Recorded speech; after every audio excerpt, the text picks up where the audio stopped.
Saya akan menjelaskan membuat bootable flash disk Windows 10. Bahan yang digunakan yang pertama aplikasi Rufus, kedua file ISO Windows-nya, ketiga flash disk sebagai drive-nya untuk penginstalannya. Pertama, ketika membuat bootable flash disk Windows 10, terlebih dahulu Anda harus mengetahui jenis prestisi MBR atau GPT yang digunakan pada hard disk laptop Anda. Untuk mengetahui, klik kanan ikon Windows yang terletak di pojok kiri desktop. Selanjutnya pilih Disk Management. Kemudian klik kanan hard disk Anda di disk 0. Selanjutnya pilih Properties. Kemudian pilih tab Volumes seperti yang Anda lihat pada bagian Partition Style tertulis Master Boot Record MBR, itu berarti jenis partisi. Pada hard disk laptop saya menggunakan MBR. Colokan flash disk Anda, kemudian buka aplikasi Rufus, maka secara otomatis flash disk akan terdeteksi seperti gambar berikutnya. Selanjutnya pilih Select untuk memasukkan file ISO Windows-nya. Pilih ke file ISO Windows 10 yang sudah Anda download sebelumnya, kemudian pilih Open. Pastikan file ISO Anda sudah terdeteksi dan pastikan juga jenis partisi yang dipilih sesuai dengan yang sudah saya jelaskan pada langkah sebelumnya. Kemudian pilih Start untuk memulai proses bootable flash disk Windows 10. Anda akan mendapatkan notif yang memberitahukan bahwa semua data yang terdapat pada flash disk akan dihapus. Jadi pastikan terlebih dahulu bahwa data penting Anda pada flash disk tersebut dipindah. Jika sudah, pilih OK. Proses pemindahan file ISO ke flash disk berlangsung. Proses ini memakan waktu sekitar 10-15 menit saja. Jika progress bar yang berwarna hijau sudah terpenuhi, maka flash disk sudah siap digunakan untuk install Windows 10. Saya akan menjelaskan cara setting BIOS agar booting dari flash disk. Yang pertama, pastikan Anda sudah mencocokkan flash disk pada laptop atau komputer yang akan diinstal Windows 10. Yang kedua, tekan tombol Fn plus F2 untuk masuk BIOS. Tombol paling umum yang bisa Anda gunakan untuk masuk BIOS adalah Del, F1, F2, F10, atau Del, tergantung merek laptop dan motherboard Anda. 3. Anda akan melihat tampilan BIOS yang kurang lebih seperti gambar tersebut. Selanjutnya, arahkan ke tab Boot menggunakan tombol kanan atau kiri.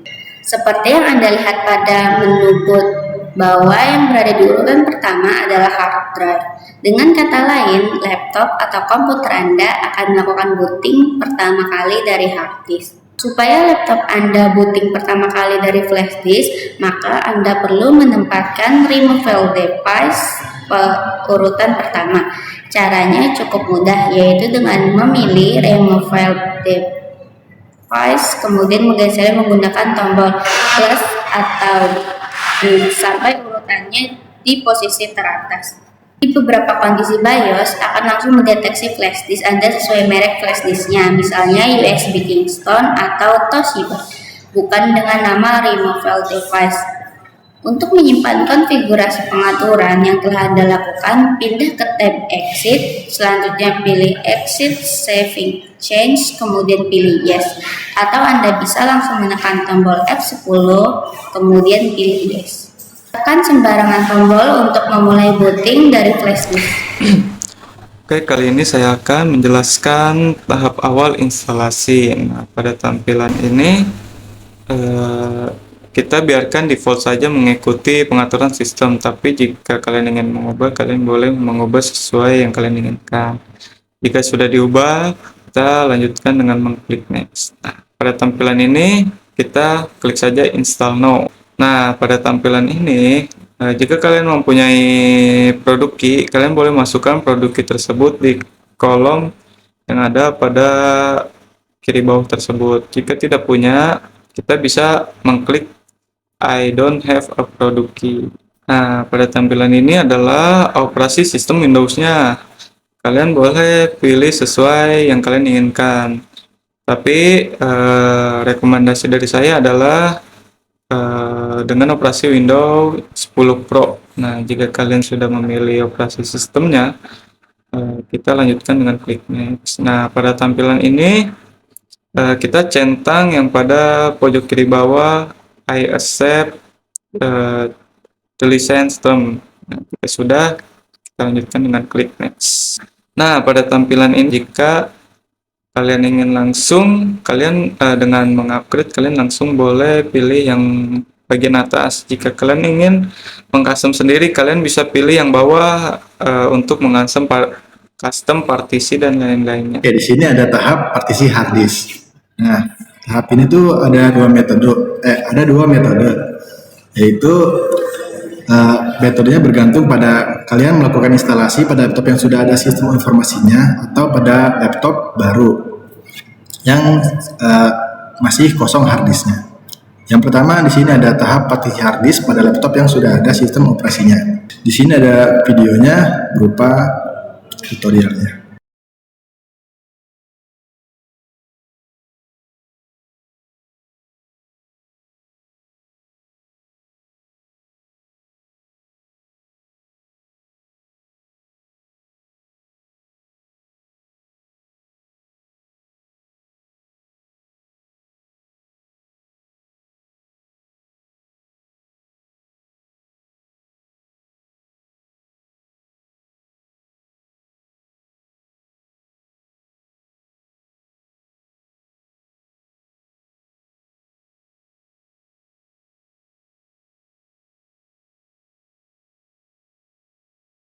Lalu selanjutnya yang metode kedua, tahap partisi hard disk pada laptop baru yang hard disknya masih kosong. Yang kalian pada gambar di bawah menunjukkan ruang hard disk laptop masih kosong atau unallocated space. Untuk itu Anda harus mempartisinya terlebih dahulu. Untuk jumlah partisinya sesuai dengan kebutuhan Anda sendiri. Disarankan minimal 2 partisi atau lebih. Pilih drive 0, unallocated space, lalu new. Lalu tentukan seberapa besar ukuran partisinya. Untuk partisi yang pertama kali Anda buat itu teruslah partisi sistem yang disebut dengan partisi C. Lalu klik OK. Silakan membuat 1 atau lebih partisi lagi. Terserah mau bikin berapa sesuai kebutuhan. Dan pada akhirnya seperti tadi, loading, ditungguin sampai selesai. Proses instalasi ini sedang berjalan kira-kira makan waktu 30 menit. Ketika proses ini sudah mencapai 100%, Anda bisa mencabut flash disknya supaya nanti tidak kembali ke jendela awal instalasi. Untuk sebagai catatan, nantinya komputer atau laptop Anda akan restart sendiri berulang kali. Jadi jangan khawatir karena hal tersebut merupakan bagian dari proses instalasi. Dan perlu diingat juga jika muncul tampilan hitam seperti pada langkah sebelumnya, pastikan Anda jangan tekan tombol apapun. Langkah selanjutnya adalah memilih Indonesia sebagai lokasi Anda, kemudian pilih Yes. Untuk layout keyboard yang digunakan, pilih saja US, kemudian pilih Yes.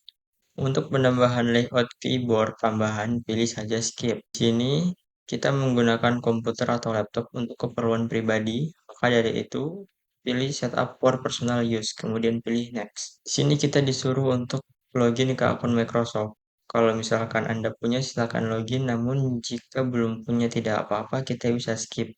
Saya anggap Anda tidak punya, maka dari itu pilih offline account. Jika dihadapkan pada tampilan berikut ini, pilih limited experience. Masukkan nama komputer yang Anda inginkan, misalkan di sini saya beri nama Nesa Bamedia, kemudian pilih next. Jika Anda tidak ingin sembarangan orang dapat mengakses komputer atau laptop Anda, maka disarankan untuk memberikan password. Dikosongnya pun juga tidak apa-apa. Selanjutnya pilih next. Pilih no untuk opsi pengaturan privacy yang tidak dibutuhkan. Kemudian pilih accept. Done. Selamat, Anda sudah berhasil melakukan instalasi Windows 10.